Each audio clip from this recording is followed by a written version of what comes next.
Sir, தமிழக முதலமைச்சர் திடீரென்று காலை ஒரு அறிவிப்பை வெளியிடுகிறார். மகளிர் உரிமை தொகை 5000 ரூபாய் இன்றே வங்கியில் செலுத்தப்படும் என்று அறிவிப்பை வெளியிடுகிறார். பிப்ரவரி, மார்ச், ஏப்ரல் 3 மாதத்திற்கும் 1000 3000 கோடை காலத்திற்காக 2000 சேர்த்து 5000 ரூபாய் விடுதலை வங்கியில் செலுத்தப்படும் என்று சொல்கிறார். ஏன் இந்த பதட்டம்? ஏன் இந்த அவசரம்? ஏன் காலையிலேயே இந்த அறிவிப்பு வெளியிடுகிறது? ஒரு பயம். தமிழகத்தினுடைய முதலமைச்சர் முத்துவேல் கருணாநிதி அவர்களுக்கு ஒரு பயம் வந்துவிட்டு சார். தேர்தல் பயம் வந்துவிட்டது, தேர்தல் சுரம் வந்துவிட்டது, தேர்தல் காய்ச்சல் வந்துவிட்டது. அதற்காகத்தான் இந்த அறிவிப்பை உடனே அறிவித்திருக்கிறார். காரணம், டெல்லி மீது பழி போடுகிறார். சார், டெல்லி தான் உங்களுக்கு அவுட் ஆஃப் கண்ட்ரோல் ஆச்சு. டெல்லி சொல்வதை நீங்கள் கேட்க மாட்டீங்களே. நீங்கள் நீதிமன்றம் சொல்வதை கேட்காத ஒரு திராவிட முன்னேற்ற கழக ஆட்சி எப்படி நீங்கள் மத்திய அரசு சொல்வதை கேட்பீர்கள்? நீங்கள் தான் அவுட் ஆஃப் கண்ட்ரோல். டெல்லி எங்கே இருக்குன்னு தெரியாது சொன்ன கட்சி தானே. சொன்னவர்கள் நீங்கள் என்ன டெல்லிக்கு மீது பழியை போடுகிறீர்கள்?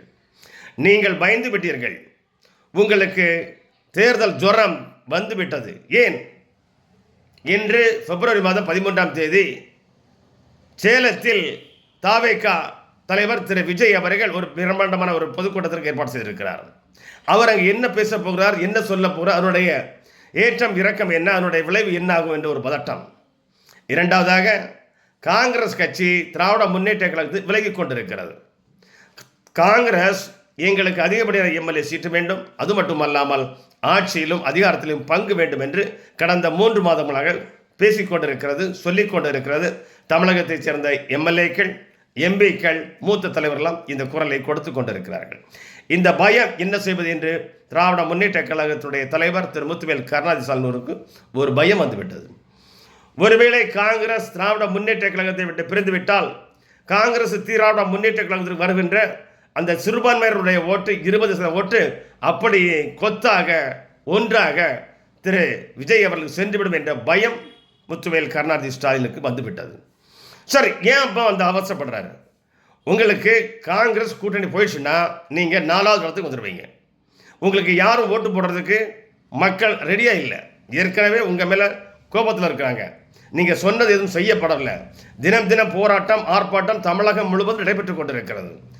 நீங்கள் எல்லா மட்டத்திலும் அதிகாரிகள், கல்லூரியிலும் ஆசிரியர்கள், பள்ளி ஆசிரியர்கள், கார்ப்பரேஷன் ஊழியர்கள் எல்லோருமே தெருவில் நின்று, ஏன் உடல் ஊனமுற்றவர்கள் கூட இன்று போராட்டம், ஆர்ப்பாட்டம் நடத்தி கொண்டிருக்கிறார்கள்.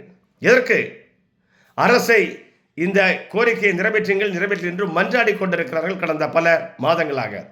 அதற்கு செவி கொடுக்காத, அதற்கு பதில் சொல்லாத, அதற்கு ஒரு நியாயமோ நீதியோ ஒரு நேர்மையை வழங்காத திராவிட முன்னேற்ற கழக அரசு இன்று இந்த அறிவிப்பை அறிவித்து மக்களை திசை திருப்புகிறது. சார், இது யாருடைய பணம்? மக்களுடைய வரிப்பணத்தை நீங்கள் மக்களுக்கு பணத்தை திட்டத்திற்காக கொடுத்து 5000 ரூபாய் கொடுத்து அவருடைய ஓட்டுகளை திருட பார்க்கிறீர்கள். அவருடைய ஓட்டுகளை அபகரிக்க பார்க்கின்ற திராவிட முன்னேற்ற கழகம் பயப்படுகிறது. விஜயை பார்த்து பயப்படுகிறது. காங்கிரஸை பற்றி பார்த்து பயப்படுகிறது. சார், திராவிட முன்னேற்றங்களுடைய தலைவர் திரு முத்துவேல் கருணாநிதி என்ன சொல்கிறார்? தமிழகத்தில் கூட்டாட்சி ஒத்து வராது என்று சொல்கிறார். உடனே காங்கிரஸ் கட்சியைச் சேர்ந்த தலைவர்களும், எம்பிக்களும், எம்எல்ஏக்களும் எப்படி ஒத்து வராது என்று சொல்லலாம், அது முதல்வருடைய தனிப்பட்ட கருத்து என்று சொல்லிக் கொண்டிருக்கிறார்கள். இதுவரைக்கும் முதல்வருக்கு மரியாதை கொடுத்திருந்த காங்கிரஸ் கட்சி இன்று இது முதல்வருடைய தனிப்பட்ட கருத்து, நாங்கள் ஆட்சியிலும் பங்கு, அதிகாரத்திலும் பங்கு கேட்பது என்ன தவறு? மக்களுக்கு சேவை செய்வதற்காக நாங்கள் கேட்கிறோம். நீங்கள் கூட்டணி பெற்று வெற்றி பெறுகிறீர்கள், ஆட்சியில் அதிகாரத்தில் பங்கு தருவது உங்களுடைய கடமை அல்லவா என்று கேட்டால், ஆட்சியில் பங்கு தர முடியாது என்று சொல்லிவிட்டார் முத்துவேல் கருணாநிதி ஸ்டாலின் அவர்கள். சார், இவங்க ஆட்சிக்கு வருவதற்கு முன்னாடி 2021 இந்த திட்டத்தை அறிவித்தாங்க. அனைத்து மகளிருக்கு 1000 ரூபாய் தருவேன்னு சொன்னாங்க. ஆனால் ஆட்சி வந்து 21 ஆட்சிக்கு வந்தாங்க. 22, 23 இந்த 3 ஆண்டுகளிலும் இந்த உதவித்தொகை கொடுக்கப்படவில்லை. 2024 நடைபெறுகின்ற சட்டமன்றத்தினுடைய இடைத்தேர்தல், ஈரோடு இடைத்தேர்தல் வரும்போதுதான் இந்த 1000 ரூபாய் கொடுப்பதாக அறிவிக்கிறார்கள். அதுவும் மக்கள் இடைத்தேர்தலுக்கு நீங்கள் வந்தால் ஏன் பணம் தரவில்லை, ஏன் 1000 ரூபாய் தரவில்லை என்பதை கேட்டு விடுவார்கள் என்ற பயத்தில், என்ற அச்சத்தில் அந்த இடைத்தேர்தல், ஈரோடு இடைத்தேர்தல் மட்டும்தான் வரும்போதுதான் இவர்கள் அந்த உரிமை தொகையை அறிவித்ததை நிறைவேற்ற முயற்சிக்கிறார்கள். அதுவும் எல்லா தாய்மார்களுக்கும், எல்லா மகளிருக்கும் சென்றடையவில்லை. அதிலும் குறை இருக்கிறது, அதிலும் குறைபாடு இருக்கிறது. இவர்கள் எதற்கெடுத்தாலும் டெல்லி என்று சொல்லுகின்ற இவர்கள் இந்த திட்டத்தை ஏன் இப்பொழுது செயல்படுத்த வேண்டிய முக்கிய காரணம் என்ன? இவர்கள் சொல்கிறார்கள், நீங்கள் பீகாரில் கொடுத்தீர்களே, பீகாரில் நீங்கள் எப்படி கொடுத்தீர்கள்? சார், பீகார் எப்படி கொடுத்தாங்க? பீகாரில் தொழில் முனைவோருக்கு, கைவினைப் பொருட்கள் உற்பத்தி செய்பவர்களுக்கு, சிறு குறு வியாபாரிகள், அந்த பெண்கள் தன்னுடைய வீட்டில் வைத்து சின்ன பொருட்களை உற்பத்தி செய்து அதை மார்க்கெட்டில் விற்று பணத்தை உருவாவதற்காக, ஒரு தொழிலை நடத்துவதற்காக, ஒரு தொழில் வளர்ச்சியை உருவாக்குறாங்க. ஏழை எளிய மக்களுக்கு கொடுக்கப்பட்ட அந்த 1 லட்சம் ரூபாய் கடன், வட்டியில்லா கடனை அதனுடைய முன் டோக்கனாக 10,000 ரூபாய் ஒவ்வொரு வங்கியில் செலுத்தினார்கள். தொழில் வளர்ச்சி ஏற்படுத்துவதற்காக, ஏழை எளிய மக்கள் அந்த ஒரு தொழிலை செய்து முன்வதற்காக, தொழில் முனைவோர், தொழிலை உற்பத்தி செய்வர்கள், கைவினைப் பொருட்கள், குடிசை தொழிலுக்காக அந்த 10,000 ரூபாய் கொடுக்கப்பட்டது. நீங்கள் எதற்கு கொடுத்தீர்கள்? கை காசு செலவுக்கா? 5,000 ரூபாய் கொடுக்குறீங்களா கை காசு செலவுக்கு? அப்படித்தான் சொல்லுகிறார். நீங்கள் உங்களுடைய கை செலவுக்கு, அன்றாடைய செலவுக்கு வைத்துக் கொள்ளுங்கள்.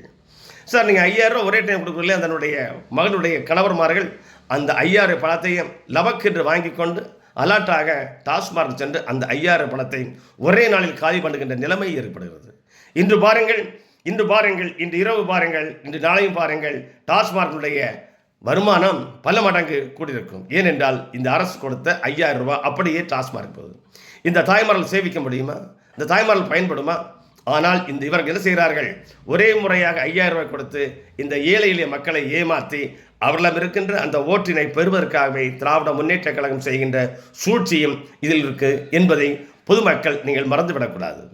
இந்த அரசு வீட்டுக்கு அனுப்பப்பட வேண்டிய அரசு. இந்த அரசு கடந்த 5 ஆண்டுகளாக மக்களை ஏமாற்றி கொண்டிருக்கிற அரசு. 1967 அண்ணாதுரை என்ன சொன்னார்? ரூபாய்க்கு 2 படி அரிசி தருவேன் என்று சொன்னார், செய்யவில்லை. கருணாநிதி அவர்கள் 2 ஏக்கர் நிலம் தருவேன் என்று சொன்னார், செய்யவில்லை. இன்றைய முதலமைச்சர் 2021 நீட்டை ரத்து செய்வேன் என்று சொன்னார், செய்யவில்லை. விவசாய கடனை ரத்து செய்வேன் சொன்னார், செய்யவில்லை. கல்வி கடனை ரத்து செய்வேன் என்று சொன்னார், செய்யவில்லை. மாதந்தோறும் மின் கட்டணம் எடுப்போம் என்று சொன்னார், செய்யவில்லை. பெட்ரோல் டீசல் 5 ரூபாய் 7 ரூபாய் குறைப்பேன் என்று சொன்னார், செய்யவில்லை. சிலிண்டருக்கு 100 ரூபாய் குறைப்பேன் என்று சொன்னார், செய்யவில்லை. எதையுமே செய்யாத தமிழக முதலமைச்சர் பொய்யான தேர்தல் வாக்குறுதியை 2021 கொடுத்து மக்களை ஏமாற்றி ஆட்சிக்கு வந்தவர் இப்பொழுது 5,000 ரூபாய் கொடுத்து ஒவ்வொரு ஓட்டுகளையும் வாங்க பார்க்கிறார். மக்கள் பணம், மக்கள் வரிப்பணம், ஏழை எளிய மக்கள் கொடுத்த அந்த வரிப்பணத்தை இவர்கள் ஆட்சிக்கு வருவதற்காக, இவர்கள் குடும்பம் ஆட்சிக்கு வருவதற்காக, திராவிட முன்னேற்ற கூட்டணி ஆட்சிக்கு வருவதற்காக இவர் இந்த பணத்தினை செலவு செய்கிறார். ஓட்டுக்காக இந்த பணத்தை, மக்கள் பணத்தை காலிப்படுகிறார். மக்களுக்கு கடனை இன்னும் மேல் உயர்த்துகிறார். இப்பொழுது 10 லட்சம் கோடி கடன் இருக்கிறது. இந்த கடன் மேலும் உயரும்.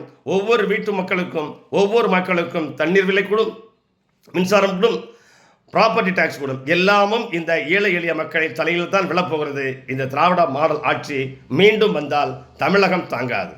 சார், இவங்களுக்கு போட்டி என்ன? சப்போஸ் ஒருவேளை காங்கிரஸ், விடுதலை சிறுத்தைகள், தமிழக வெற்றி கழகம் மூன்றும் இணைந்து விட்டால், விஜய், ராகுல், தொல் திருமாவளவன் 3 பேரும் இணைந்து விட்டால் திராவிட முன்னேற்ற கழக கூட்டணி தெருவுக்கு வந்து விடுவார்கள். 4ஆம் இடத்திற்கு சென்று விடுவார்கள்.